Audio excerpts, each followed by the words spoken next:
Have you ever stopped to think about what speed really means? Not just in terms of movement, but in terms of perception? In the world around us, speed defines trajectories, determines lives, and even shapes the laws of the universe. But what if for a moment we could break through those barriers? What if all of humanity could run like a cheetah, the fastest animal on Earth? What would happen to our bodies, our cities, and our minds? What would happen to the way we live, feel, and exist? Close your eyes for a moment and imagine. Imagine a world where every step was a leap through space, where the wind, once so distant and intangible, became a constant presence, slicing your skin like a blade as you crossed landscapes in seconds.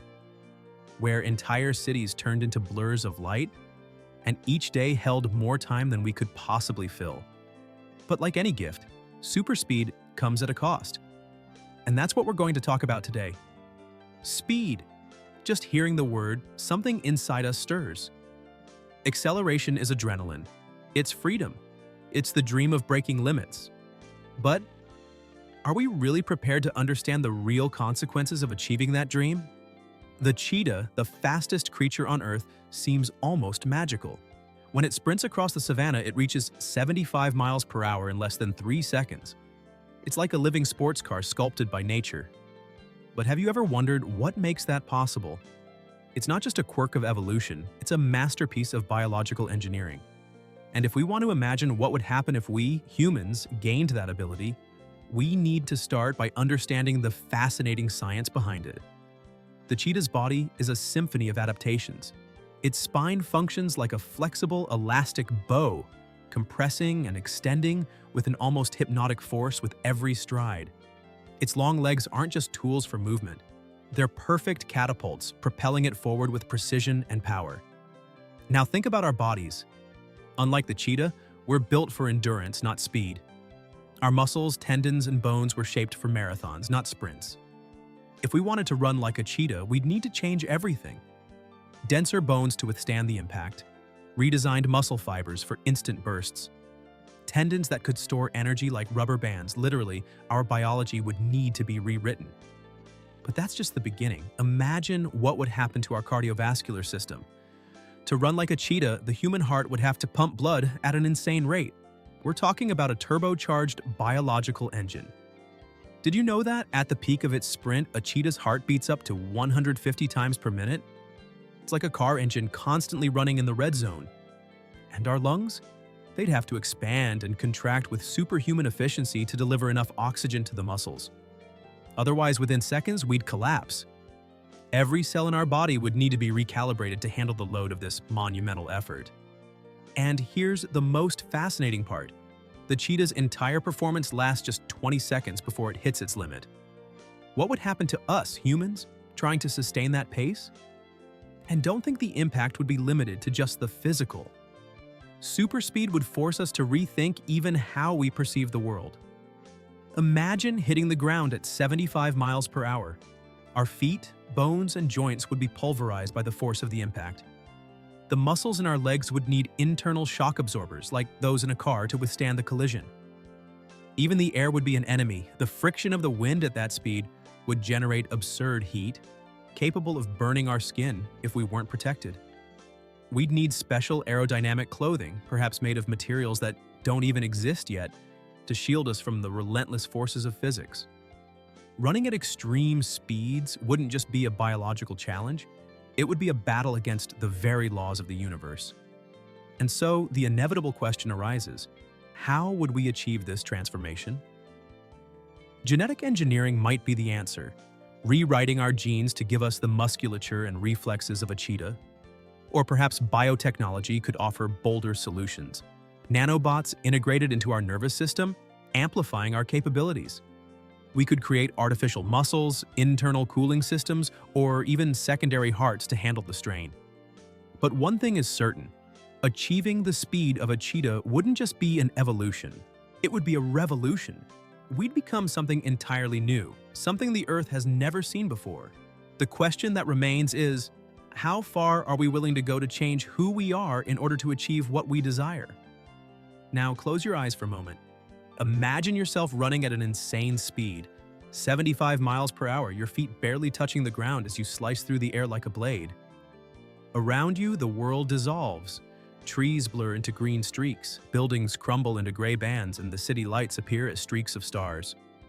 To anyone watching from the outside, you're just a shadow, a ghost passing in the blink of an eye. But for you, time seems to slow down.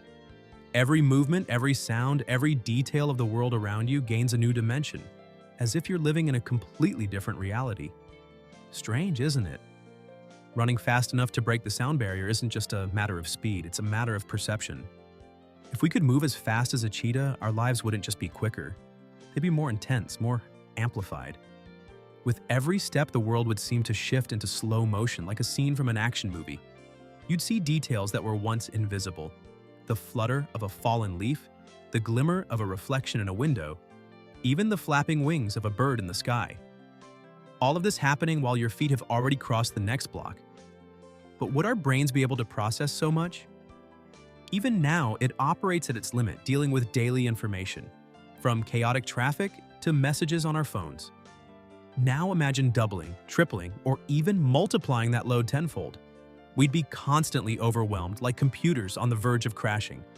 And here lies a fascinating dilemma. Would the time we gain from running be lost trying to comprehend everything we experience? Superspeed would thrust us into a rhythm completely out of sync with the rest of the world. Think about the people around you. To them, you'd always be ahead. A casual conversation could turn into a moment of exasperation. Because while someone takes 10 seconds to form a sentence, your mind would have already raced through dozens of scenarios and possible responses. This wouldn't just be a logistical problem, it would be an emotional one. You might feel like others are stuck in slow while you live in fast. Loneliness in this context wouldn't be about physical isolation, but rather emotional speed. How do you truly connect with someone who seems to exist at a different frequency than your own? And here comes something even more unsettling. The perception of time affects not only how we experience the present, but also how we relate to the past and the future. At high speed, each moment would feel longer, more detailed. A regular day could stretch into an eternity. But what happens when those days start to accumulate? Would our brains, overloaded with so many memories and experiences, be able to maintain a sense of continuity? Perhaps time would cease to be a line and become a series of disconnected fragments, like a slow-motion film where each frame feels so vivid that we forget the larger narrative. Superspeed could make us prisoners of the now, incapable of looking back or planning for what lies ahead. And in the end, the question that looms large remains: would we be able to bear this new perception? Time for us humans has always been a constant. The ticking of a clock, the rhythm of a beating heart, the cycle of days and nights. But what if that constant were shattered? What if superspeed placed us in a world where every second was both an eternity and a fleeting moment? Perhaps at first this would feel liberating, but over time, ironic, isn't it? It could become a prison. After all, living too fast forces us to confront a cruel paradox. No matter how fast we are, we can never escape ourselves. Imagine this. You wake up in the morning, stretch quickly, and in the blink of an eye, you're hundreds of miles away at work, before your coffee has even cooled in your mug. No need for traffic, cars, or public transportation. Roads? Obsolete. Entire cities begin to reorganize into a new paradigm because the notion of distance simply stops making sense. With superspeed, the world seems to shrink. But does it really shrink? Or does it merely transform into something we can barely recognize? One thing is certain: if we could run like cheetahs, our cities as we know them would become unrecognizable. First, think about physical spaces. Today, our cities are built around cars. Streets, avenues, overpasses, and parking lots dominate the urban landscape. But in a world of superspeed, all these elements would disappear. Why wait in traffic when you can cross the city in seconds? Yet, at the same time, new needs would arise. Common sidewalks would be useless as our transformed legs and explosive movements would demand specialized surfaces, perhaps giant, ultra-durable tracks designed to absorb the impact of millions of rapid steps without wearing out. The squares and parks, which today serve as spaces for socializing and leisure, could become vast open areas for running or even complex labyrinths, challenging our motor skills and reflexes at high speed. Now think about the buildings. Our skyscrapers, currently designed to be imposing and stable, would need to be rethought to withstand something unexpected: human collisions. After all, a human body running at 75 miles per hour is almost like a projectile, and crashing into a wall or glass at that speed would be catastrophic. Imagine buildings coated with flexible materials that absorb impacts like airbags, or windows made of smart glass capable of bending without breaking. Moreover, doors and hallways would be redesigned. No more cramped spaces and slow elevators. We'd have wide entrances and corridors that facilitate movement at high speed, creating cities that not only keep up with our pace but practically compel us to run. But it's not just the architecture that would change. The very geography of cities would be reshaped. Today, large urban centers grow concentrated because physical proximity eases access to work, services, and social life. But with superspeed, that would change completely. Cities could expand indefinitely, spreading out over hundreds of miles. Imagine living in a peaceful house on top of a mountain and still being just 2 minutes away from the busiest downtown. Rural areas and urban centers would merge, and the boundaries dividing country life from city life would start to disappear. The world, in a sense, would flatten, and the notion of far away would become an archaic concept relegated to history books. However, this new reality would also bring intriguing challenges. How do you organize a society where everyone can be anywhere at any time? What would traffic laws look like for people who run faster than cars? And what about environmental impact? Millions of people running at high speed could generate intense urban winds, displace dust, and even alter local microclimates. Not to mention the heat generated by friction with the air. The streets themselves could start to warm up, shifting the thermal balance of cities. In the end, superspeed would not only change the design of cities, but would force humanity to rethink how we live, work, and connect. A world at high speed would undoubtedly be exhilarating, but it would also be unpredictable, chaotic, and in some ways terrifyingly new. Would you be ready to live in a city that never stops moving? Now think for a moment. If superspeed would transform our bodies, our cities, and even our perception of time, what would it do to something even more intangible yet profoundly human? Our culture? How would music, stories, sports, and even our traditions survive in a world where everything happens as fast as thought? After all, culture is not just what we create, but also the time we dedicate to living it, to feeling it. And in a world where every second counts, would we still have space for contemplation? Or would our artistic expressions, our ways of connecting with others, also fall into a frenetic rhythm, where everything needs to be instant, immediate, fast like us? Let's start with music. Today, music is created to move us, to make us reflect, or simply to accompany us through our days. But in a world where we run faster than sound, what would it be like to hear a melody? Would we have the patience for a slow ballad? Or would we prefer songs compressed into seconds, fast-paced rhythms that match the frantic beating of our hearts? Imagine a concert where the entire audience is in constant motion, everyone running in circles to release energy while feeling the vibrations of the music. Or even more intriguingly, perhaps music would evolve to higher frequencies, almost imperceptible to ordinary ears, but perfectly synchronized with our ultra-fast brains. It would be like an invisible dance, a harmony that only we, the fast ones, could experience. And speaking of dance, what would that look like? Today, dance is a play between the body and time, a way to shape the space around us through movement. But at high speed, every step could be a spectacle. We would be able to create choreographies impossible to see with the naked eye, movements so fast they would become blurs of light. Dance would cease to be just a performative act and become almost a science, a study of reflexes, precision, and control. Imagine watching dancers who literally draw shapes in the air with the speed of their bodies, like invisible brushes painting temporary canvases. Each performance would be unique, a blink of an eye, something you could never see the same way again. And what about sports? This is where superspeed might find its greatest expression. Today, we admire athletes who break records and challenge the limits of the human body. But in a world where everyone runs like cheetahs, what would be considered extraordinary? Would sports shift from being about strength and endurance to focusing on strategy and precision? Imagine vast arenas where players move so quickly that the audience can only follow along through holograms in slow motion.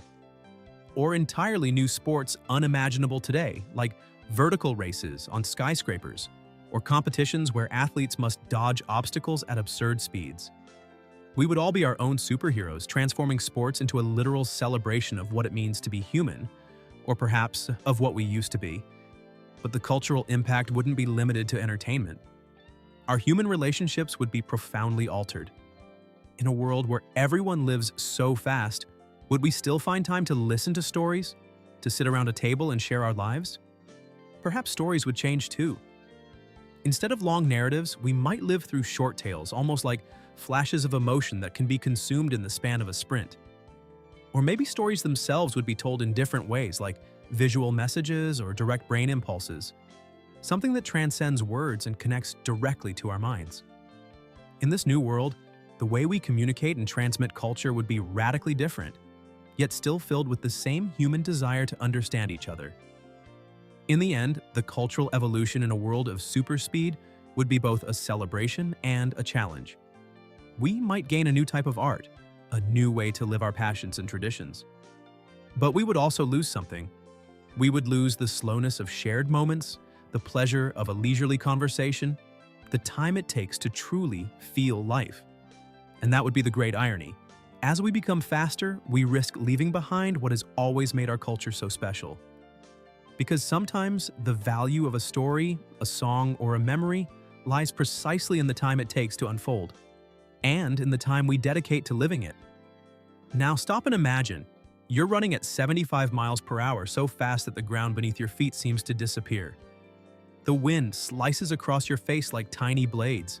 Your eyes can barely focus and the world around you dissolves into patches and blurs. It sounds incredible, doesn't it? But what if suddenly a stone, a simple stone the size of a coin, appeared in your path?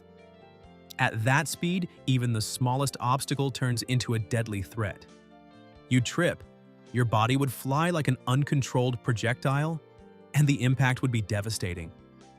Running fast is thrilling, yes, but super speed comes with dangers that can turn the slightest mistake into a monumental tragedy. To start, there's the greatest enemy of a speedy runner: physics. Kinetic energy increases exponentially with speed. In other words, the faster you run, the more force your body accumulates, and the more devastating the impact in the event of a collision. Think about it. Hitting a wall at 75 miles per hour is equivalent to a car crash without a seatbelt. And it's not just the big collisions that matter. At this speed, even the air becomes a barrier. The friction from the wind would burn your skin, the pressure would injure your muscles, and in a few minutes, you could suffer from overheating. It's as if the environment itself becomes an adversary, a constant reminder that nature didn't design our bodies to go that fast. And the problems don't stop at the physical level. Superspeed would also bring immense wear and tear to our bodies from the inside. Our bones, even if adapted, would have to withstand repetitive and intense impacts. Our joints would be under constant pressure, each step feeling like a small internal earthquake. The heart, pumping blood at a frantic pace, would risk failure, while the lungs desperately tried to absorb more oxygen than they could handle. If a cheetah can only sustain its sprint for 20 seconds before needing to catch its breath, how long could we, humans, last before collapsing? It would require a precise balance between technology, biology, and control to prevent our own bodies from becoming our greatest enemies. But the danger isn't just physical. There are also emotional and psychological costs. Imagine living in a constant state of alert, where every second is a potential risk. The anxiety of misstepping, the pressure of making decisions in split seconds. This could lead to immense mental strain, a permanent feeling of restlessness. Furthermore, superspeed could emotionally isolate us. When you're always ahead, how do you connect with those left behind? The loneliness of high speed would be a hard reality to ignore. In the end, the dangers of superspeed wouldn't just be in the path ahead, but within us. Inside our bodies, our minds, and in our ability to balance what we gain with what we inevitably lose. Now take a deep breath and imagine. A world where we are no longer the same, where the idea of being human has been redefined, as if we've crossed an invisible and irreversible line. A world where superspeed isn't just a skill, but a new way of existing. We wouldn't be people living at a linear pace anymore, but something entirely different. A new type of humanity. But would we be ready for that? Would we be willing to sacrifice who we are today to reach that impressive yet terrifying future? With superspeed, we wouldn't just be faster, but also more adaptable. Our bodies would be reconfigured to withstand the impossible, our reflexes would become superhuman, and our minds would be trained to operate in sync with an accelerated world. This could open doors to new discoveries, new achievements, new ways of seeing life. Imagine doctors who could rush between patients in seconds, saving lives, or explorers who could traverse vast, uncharted landscapes in hours, bringing the world wonders we've never seen before. But with all this, one unsettling question remains. To what extent would we cease to be human to become something more, something we might not even recognize? And in this new world, the values we hold today would also be questioned. Superspeed would change not just what we can do, but how we do it. Would we, with everything at our fingertips, start to value things less? The beauty of waiting for something, of building something with patience, might be forgotten. The constant rush toward the next goal could rob us of the ability to simply be present, to feel things with the depth they deserve. Perhaps in gaining superspeed, we would realize that not everything in life needs to be fast.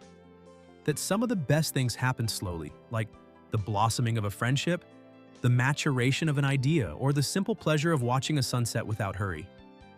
In the end, what defines us as human isn't the speed at which we live, but the meaning we give to the time we have. Would we be able to balance the power of superspeed with the wisdom to use that time purposefully? Or would we lose ourselves, always running, always searching, without ever truly arriving? This reflection isn't just about speed, it's about what makes us who we are.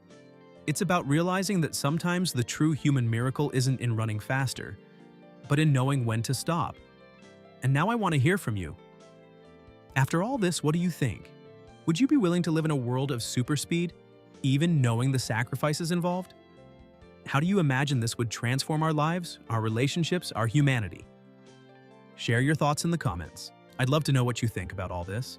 And if you enjoyed this video, subscribe to the channel because together we can keep exploring these crazy, fascinating, and exciting ideas. Oh, and don't forget to share this video with someone who, like you, loves to imagine the what-ifs of life. See you next time.